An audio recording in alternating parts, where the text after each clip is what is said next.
Muy bien, vamos a continuar. Estábamos aquí. Estábamos en la histología respiratoria.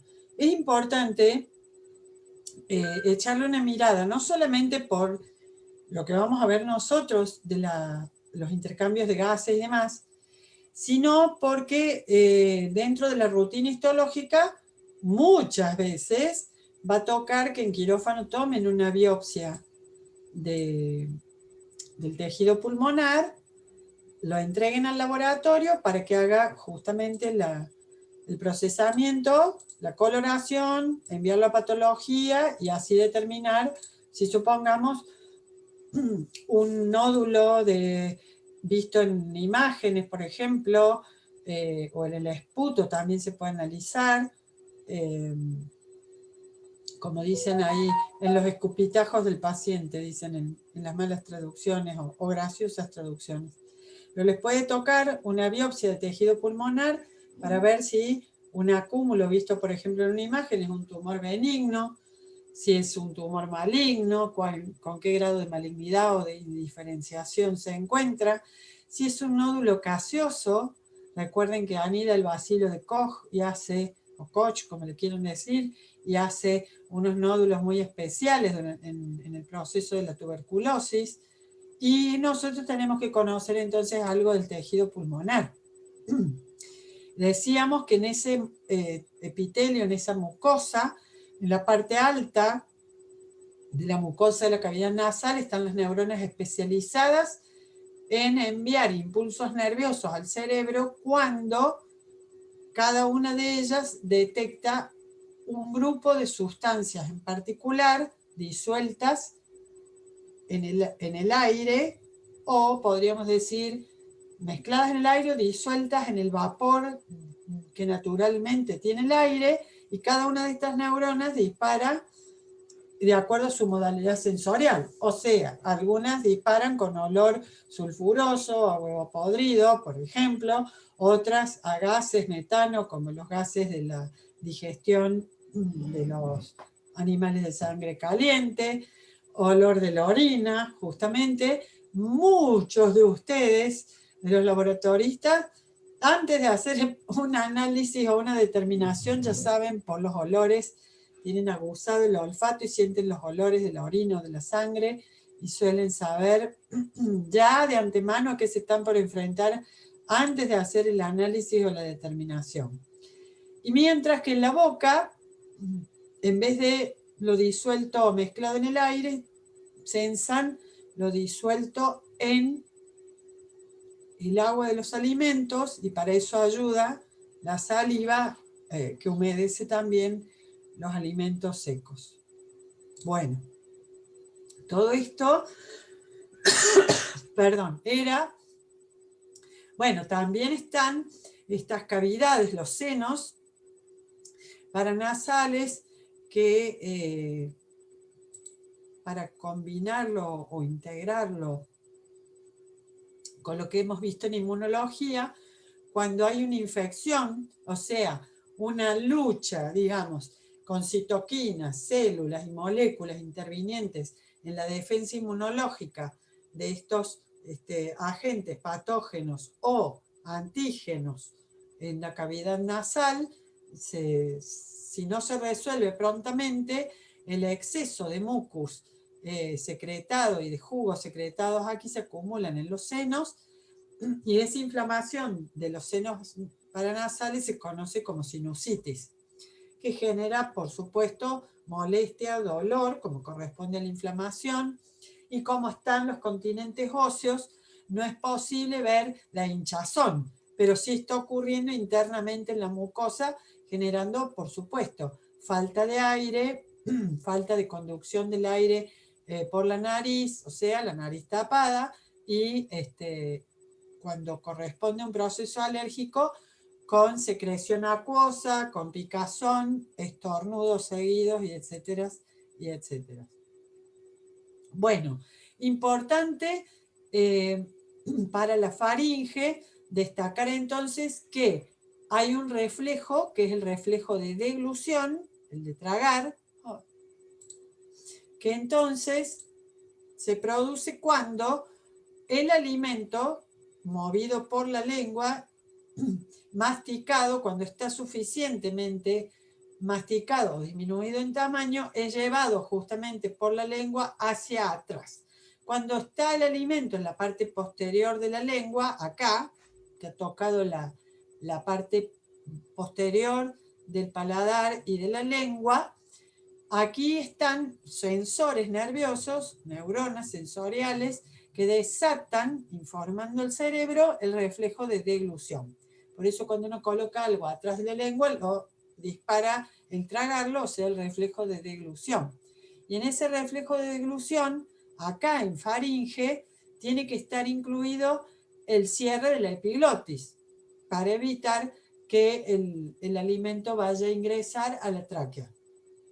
A veces, cuando estamos muy descoordinados, acelerados, la mente perturbada, queremos hacer el reflejo y algo se nos va, decimos, hacia el árbol de conducción de la tráquea, y entonces sentimos cómo trabajan, inclusive sentimos la onda peristáltica, que se llama, que es la onda de contracciones, que trata de hacer la tráquea para evitar el paso de este cuerpo extraño hacia los bronquios, e inclusive ayuda el esófago, que también empieza a hacer movimientos para tratar de sacar esto hacia afuera nuevamente. Bien, la laringe, así como la faringe, tienen mucosa respiratoria con epitelio respiratorio. Este epitelio de células altas, cilíndricas, con células caliciformes, o sea, un epitelio mucoso, con cilios y los núcleos que uno los ve más retirados hacia la base de las células, pero tomando posiciones algo distintas para poder entrar, ahí acomodarse, así que se nota que es un epitelio pseudoestratificado, ciliado y mucoso o con células caliciformes. La laringe tiene este epitelio, excepto donde en la tapa, que sería la epiglotis, que es una tapita dura, así que es más bien un cartílago recubierto por un epitelio plano y con capas, como el de la piel, plano estratificado, como el de la piel, y también las cuerdas vocales, porque las cuerdas vocales son como repliegues también recubiertos por epitelio estratificado. Bueno, acá nos está mostrando una vista con los cartílagos laringeos. Acá ya empieza la tráquea con sus anillos en herradura de cartílago, y se nota la epiglotis. Y acá se nota una foto y un esquema de cómo sobresalen, cerrando y abriendo la entrada de aire, las cuerdas vocales.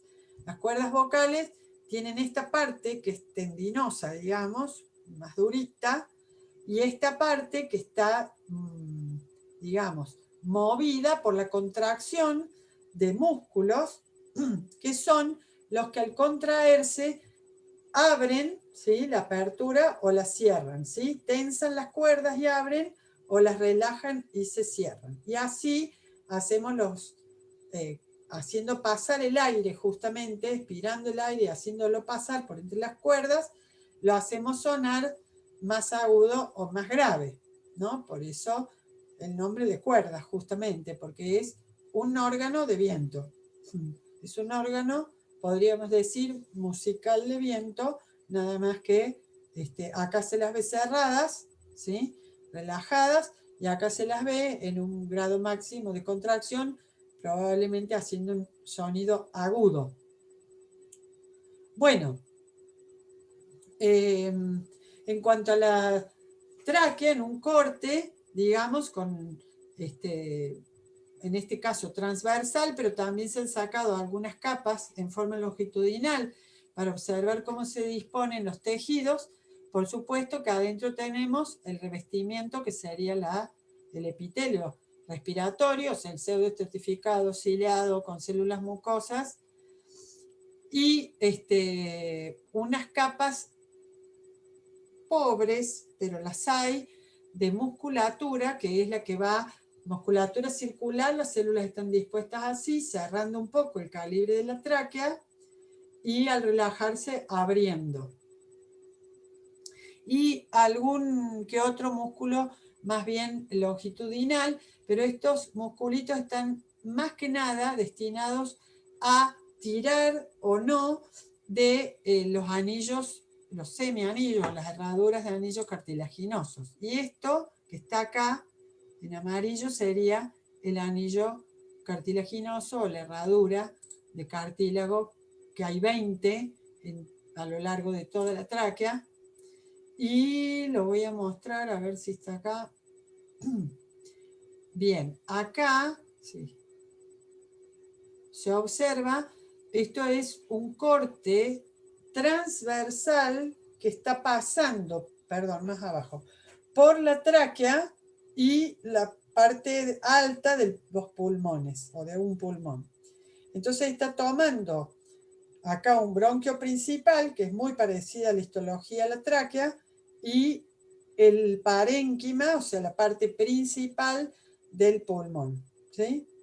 Bueno, esto es para que vean cómo se notan los cartílagos, ¿sí? Que en las coloraciones comunes nos suele salir más violeta que rosa, en realidad.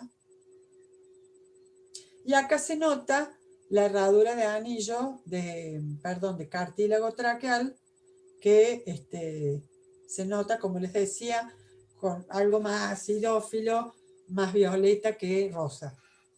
Acá esto es la mucosa y esto que se repliega acá es el epitelio respiratorio. Obviamente que acá hay algo de músculos y hay algunos conectivos y esto es nada más y nada menos que se ha doblado la mucosa y pasa el corte por varias de estas saliencias que se ven acá torcidas, pero que es esto, digamos, ¿sí? Bueno, además se pueden ver algunas glándulas. Cuando vemos glándulas, y bueno, cuando hay glándulas mucosas mayores que descargan mucho más mucos que las unicelulares que hay acá en el epitelio.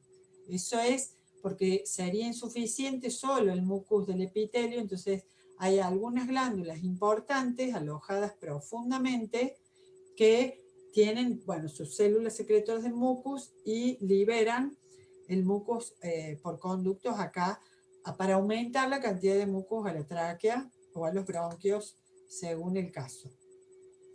Acá de nuevo vemos el epitelio con las células altas, el ribetito en cepillo, que son los cilios, algunos espacios blancos que en realidad son las células caliciformes o mucosas. Todo esto es la mucosa, o sea, con su pequeño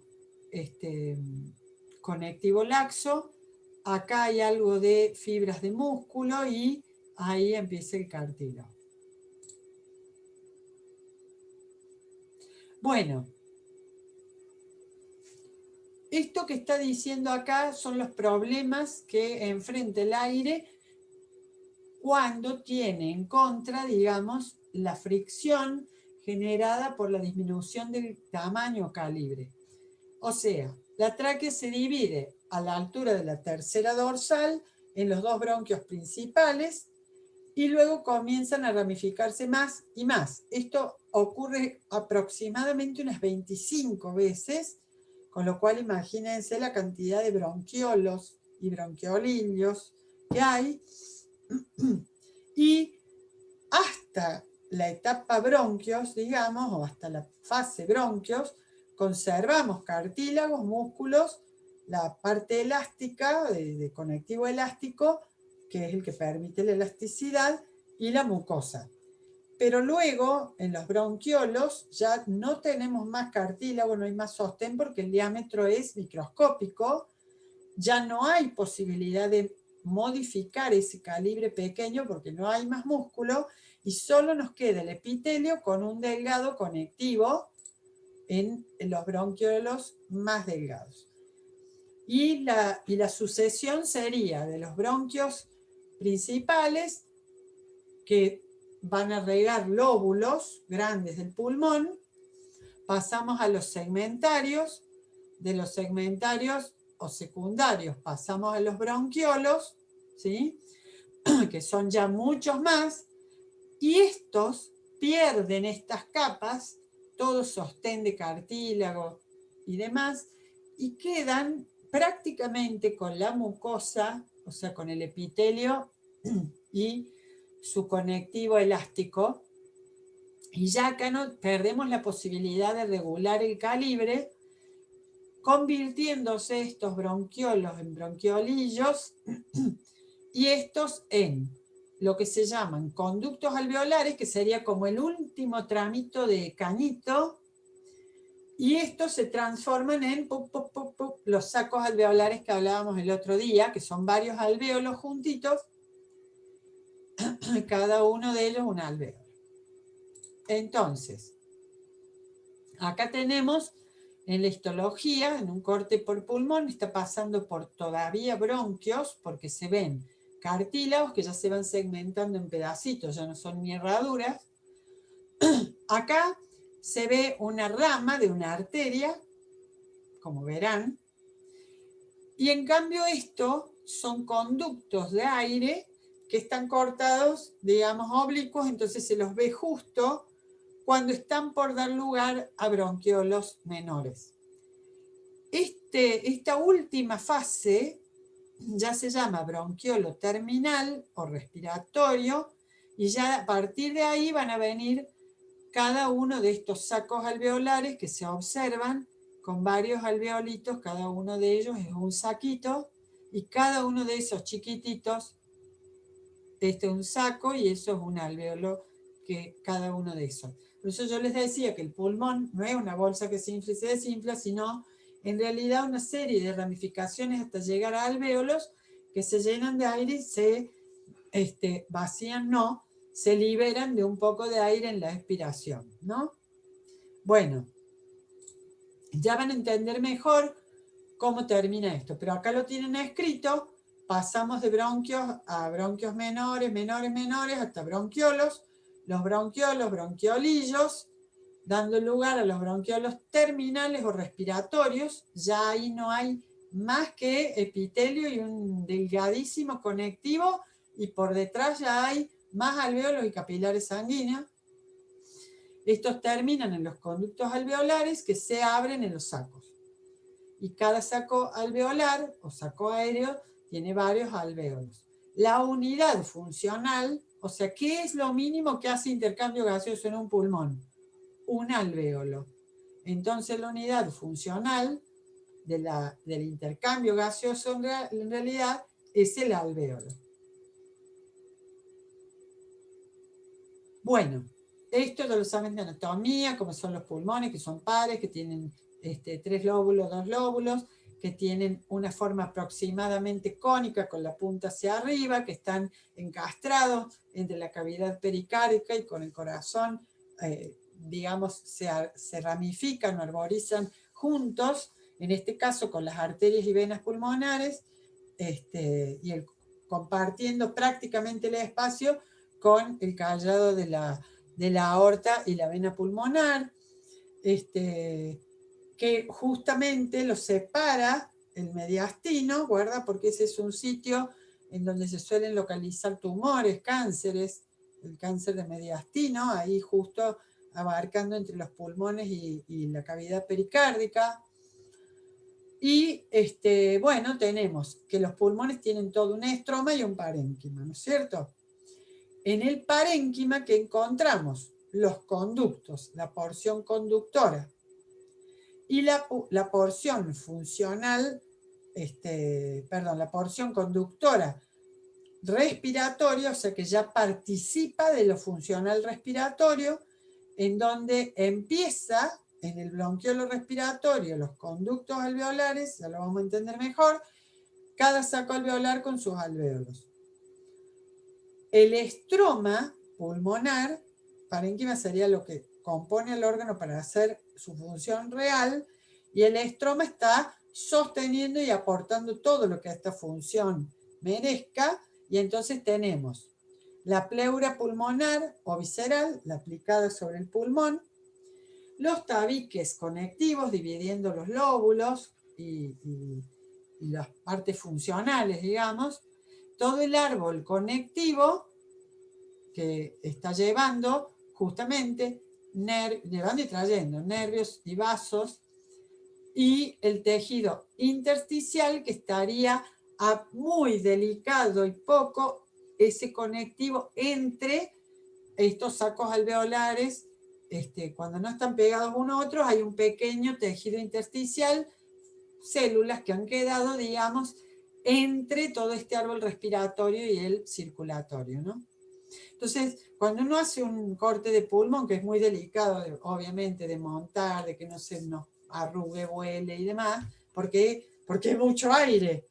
Miren ustedes, acá hay delicadísimos conectivos con capilares pulmonares, justamente, pero elastina, pero muy delicado. Y todo esto es aire, entonces es un corte que cuesta, pero sale bien y uno va adquiriendo experiencia. Yo no los hice, pero los acompañé a hacerlos, digamos, y se logra. Bueno, acá se ven vasos, no hay que confundir lo que son vías de conducción del aire en sus distintos diámetros, como las agarramos en el corte, porque en un mismo corte podemos estar agarrando un bronquio más grande, otra ramificación de ese o de otro, más delgado, un bronquiolo respiratorio, etc. Pero uno acá sí puede más o menos ir siguiendo y reconociendo, bueno, acá hay un saco alveolar, acá hay otro. Entonces, si yo veo justo un saquito alveolar que se abre a algo más o menos rectito, puedo decir, bueno, ese saco alveolar tiene un conducto alveolar allí, por ejemplo, y los conductos alveolares se van a reunir en un bronquiolo respiratorio y así. Y eso es lo que trataremos de ver con más detalle pronto. Los pulmones, recuerden que eran órganos filtrantes, por lo tanto tienen un volumen de sangre muy interesante circulando todo el tiempo. Así que bueno, guardan volumen sanguíneo. En caso de que hubiera un shock o un paro cardíaco, pueden aportar entre el vaso, los pulmones y el hígado un volumen bastante interesante. ¿Por qué filtro? Porque todo el sistema fagocítico mononuclear de las células específicas de macrófagos del pulmón están dando vueltas por esa malla delicada, salen al alvéolo, se meten al intersticio y fagocitan, detectan nuevos antígenos, hacen presentación de antígenos o simplemente fagocitan carbón, tierra, pólenes, esporas de hongo, esporas de lo que sea, y hasta que sean reciclados por ejemplo, ganglio linfático, por ejemplo, o el mismo vaso. Y este es un punto importante. A nivel alveolar, yo expliqué que los alvéolos, me voy a adelantar y después voy a volver. Esto es un esquema que encontré muy bonito, que me gustó más que los del Silverton, pero este creo que es de Silverton, sí. Pero hay otros muy bonitos, en donde cómo llega una rama, por supuesto, de la sería arteria pulmonar, ¿no es cierto? Acá en azul, con sangre carbamino-oxigenada, con CO2. Llega, se ramifica hasta capilares pulmonares. Esos capilares, miren cómo traen esta sangre azul, y cuando se ramifican en estos sistemas portapulmonares, están rodeando a los alvéolos. Están rodeando a 1, 2, a veces 3 alvéolos de un saco alveolar. Pero este alvéolo, adentro, esta pelotita que es el alvéolo, adentro tiene aire pulmonar que trajo oxígeno. Por lo tanto, en el extremo arterial lo dibujo azul y luego lo voy transformando en rojo, al mismo extremo venoso de este capilar, y todo eso se va a reunir en ramas de la vena pulmonar, que la hago roja, y que van a salir recogidas por la vena pulmonar esta que se va a llevar esto al corazón izquierdo para distribuir esta sangre oxigenada al organismo. ¿Hasta ahí eso me lo entienden? ¿Sí? Bueno, si no, me abren el micrófono y me dicen. Acá esta partecita de acá, lo que está mostrando es lo mismo, nada más que en vez de por fuera, por dentro. ¿Qué me está mostrando? Los sacos alveolares y cada uno de estos, que son los alvéolos llenos de aire. O sea que adentro no tiene que haber nada. Entonces, acá se produce la difusión, ¿sí? Del oxígeno del aire hacia la sangre, entiéndase, a los rojos, a la hemoglobina, sale roja.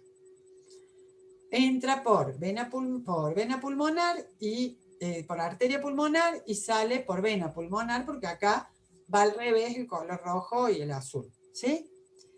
Y otra cosa que nos muestra lindo este esquema es que la pared del alvéolo no es solo la pared del alvéolo sola, sino es las células que conforman esta pared más los capilares que están afuera. O sea, estos capilares están constituyendo también la parte de afuera de los alvéolos. Esto es importante porque un alvéolo sin capilares no sirve para nada y no sería la unidad pulmonar.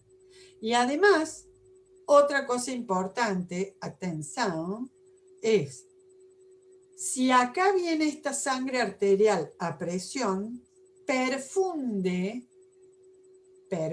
plasma al intersticio de estos alvéolos y vuelve a entrar al extremo venoso y se va por acá. ¿Y el exceso a dónde está? El exceso, acá no puede haber exceso dando vueltas porque se nos llenan los alvéolos de agua y no respiramos más, no ventilamos más. Entonces, el sistema linfático también tiene capilares linfáticos metidos aquí para llevarse el exceso. Sí.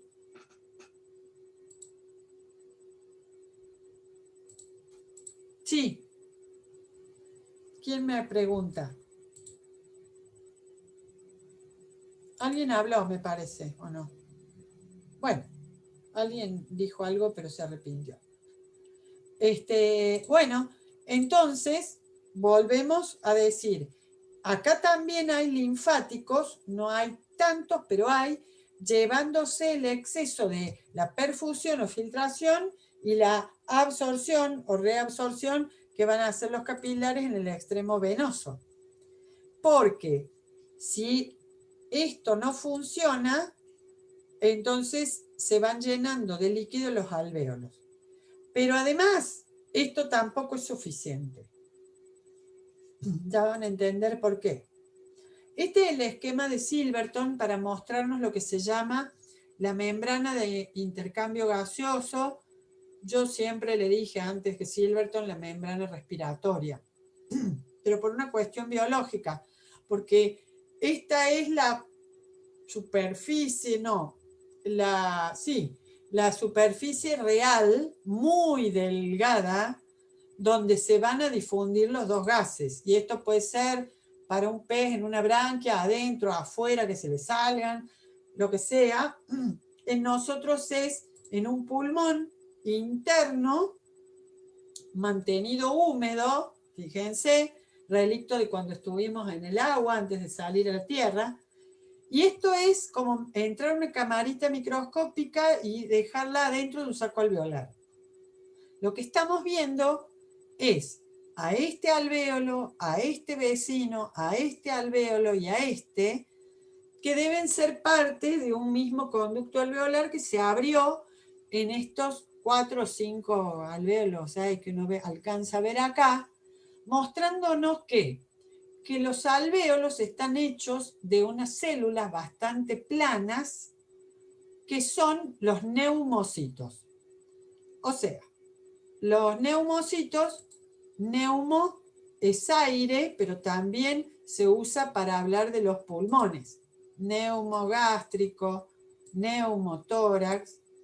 Entonces, neumo es, por un lado, aire, neumático, lleva aire, y también se usa como sinónimo de pulmón. Y entonces decimos, los neumocitos, también puede ser con P, pneumo, ¿no? Da igual. Estos son los neumocitos tipo 1 romano. Ay. Los neumocitos tipo 1 son los más abundantes, los que constituyen en realidad acá el epitelio respiratorio, que nada que ver con el epitelio respiratorio que vimos antes, el epitelio alveolar. Es un epitelio plano, de células planas, que encastran bien una al lado de la otra, hacen uniones celulares bien tight, bien oclusivas ahí. Y entre ellos, o sea, ¿y acá qué hay? Aire. Esto es aire. Aire alveolar que viene del aire atmosférico. Y esperen que voy a sacar esto porque si no me hace un inconveniente ahí. Bueno, entonces, neumocitos tipo 1. Los principales de todo el árbol respiratorio pulmonar. Forman la parte epitelial de la pared alveolar que a través de su citoplasma se difunden el CO2 de estos capilares que están acá cortados hacia el aire. O sea, acá hay sangre pulmonar que si estamos en el extremo arterial va a dejar su CO2 por difusión hacia este aire. Pero este aire trae oxígeno renovado. Ese oxígeno va a difundir a los rojos y sangre de este capilar pulmonar. Y acá se produce, acá, ahí, se produce la hematosis o intercambio gaseoso. Por eso son tan profusos los capilares rodeando a estos neumocitos. Y por eso también yo les decía, la pared alveolar no es que sea puro neumocito, es los neumocitos apoyados también en su lámina basal, porque la tienen como todo epitelio, este pequeñísimo conectivo entre un alvéolo y otro, que sería un intersticio pulmonar, que a veces se hace más grande, hay conectivos más grandes dividiendo partes del pulmón, etcétera, etcétera. Y el endotelio, estas dos células endoteliales que estoy marcando acá, el endotelio vascular con su lámina basal. Entonces, ¿qué tienen que atravesar acá los gases? El oxígeno para acá y el CO2 para allá. Una célula endotelial, su lámina basal, un neumocito tipo 1 con su lámina basal y algo del conectivo al medio. Eso es la superficie de intercambio pulmonar. Y estos amarillos que andan acá, que parecen que se hubieran disfrazado, son los neumocitos tipo 2. Los neumocitos tipo 2, o células alveolares de tipo 2, son, como bien lo dice ahí el gráfico, son las que liberan el surfactante, las que hacen el detergente, el jabón que tiene que bañar la poca agua o líquido que está humedeciendo estos alvéolos. Porque esto es tan pequeño que si no hay surfactante hace y se pegan, se colapsan y no se abren nunca más el aire. Y hasta acá, dos neumocitos, tipo 1 y tipo 2. Tercer tipo de células, estas que están acá, que como verán, tienen gránulos, entran, salen, caminan, acá se están yendo, se están fugando, son glóbulos blancos y específicamente los macrófagos pulmonares. Son casi iguales a los del hígado, pero tienen unas diferencias, por eso los que saben mucho de esto los diferencian entre células de Kupffer, macrófagos pulmonares y los diferencian. Pero a los fines nuestros son los macrófagos pulmonares. Entran, salen, pueden ir a la circulación, vienen de la circulación, a veces mueren aquí, a veces pasan de alvéolo a alvéolo y nunca más vuelven a la sangre, pero estos son los que se cargan de porquería, nicotina, alquitrán, en el caso del fumador, etcétera, etcétera. Y en el caso de las ciudades la tienen complicada con el hollín del tránsito y de las fábricas y demás, pobres pulmones. Bueno, Y acá dice, bueno, acá lo marca, macrófago alveolar, ingiriendo materiales extraños, y acá haciendo una especie de diapédesis, también fugándose del espacio. Y acá, atención, último componente de esta membrana, este gráfico y cualquiera de los que hemos visto les puede tocar para que le pongan nombres o uno similar. En este conectivo, aunque no parezca, hay una malla de fibras negritas ramificadas que son las fibras elásticas. Esas son las que hacen que esto se distienda con el aire, pero no explote, y que vuelva cuando se escape el aire y no queden inflados, ¿sí? Que vayan, aumenten el volumen y disminuyan, sería el término correcto, sin sufrir daño. Es un conectivo elástico, ¿sí? Por eso los pulmones se comportan así, tan bonitos, inflándose y desinflándose. Este es el gráfico que yo les decía que no era de Silverton, que me gustó, para mostrar cómo termina un bronquiolo respiratorio, un conducto alveolar, saco alveolar, y cómo el mismo sistema porta capilar que trae la sangre azul, a medida que van pasando por los alvéolos, o el saco alveolar, como quieran, sale como sangre roja del corazón derecho al izquierdo. O sea, invirtiendo la cuestión. Y como en realidad la pared entonces alveolar también se compone de la lámina basal y el endotelio de estos capilares, ¿sí? Bueno, Silverton. ¿Cuál es la superficie de intercambio del alvéolo? Bueno, ahora me meto con una super microcámara que puede ver micrómetros, y entonces estoy acá dentro de un alvéolo, pongo la cámara, corto y miro y digo, desde acá, del aire de un alvéolo que trae oxígeno nuevo, refrescado, el oxígeno tiene que difundir y atravesar. ¿Qué cosas? Esto que es el cuerpo del neumocito, o sea, la célula propia de la pared alveolar. La membrana basal de esta célula, que es la endotelial, que también es plana, chata, pero que le sobresale el núcleo. O sea que hay una difusión transcelular, y recién alcanza el oxígeno a entrar al plasma, y este plasma se está moviendo, acuérdense, con cada latido. Entonces, hay que coordinar la llegada de este aire nuevo y el plasma que está tomando ese oxígeno, y ese oxígeno encima del plasma tiene que entrarse ¿a dónde? Por gradiente todavía, adentro del rojo.